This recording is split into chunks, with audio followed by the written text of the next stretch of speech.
next issue we're going to talk about. Senate Bill 38 passes in Texas. What is Senate Bill 38? SB 38 targets illegal occupancy or squatters. And here's a clip about this and what was happening when this bill was in the House. Take a look. Senate Bill 38 going to the Texas House. And this bill seeks to keep squatters out of our house. Democrats have fought for 2 hours for the right, I don't even know how to say this, for the right of people that don't belong in your house to stay in your house in the event that you leave for a month or two and a squatter goes in and takes your house over. Democrats are fighting for the ability of those people to be able to stay in your house. Most jacked up thing I've ever heard. So yeah, this law provides a fast-track eviction process specifically for people not legally entitled to occupy property. So trespassers, unauthorized occupants, squatters. You decide to leave your home for a month or two, go on vacation.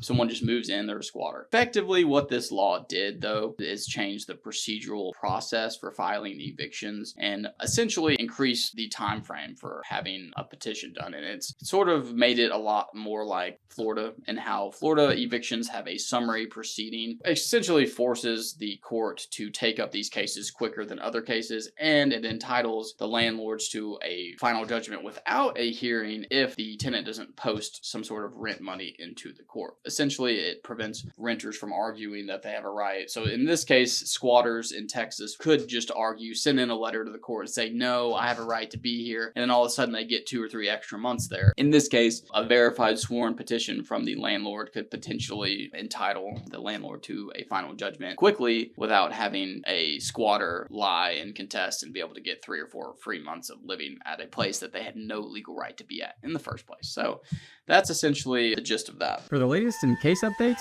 legal tips, news, and politics, make sure to like us on Facebook, follow us on Instagram and our other socials, and above all, subscribe on YouTube to get your dose of excellence on a daily basis.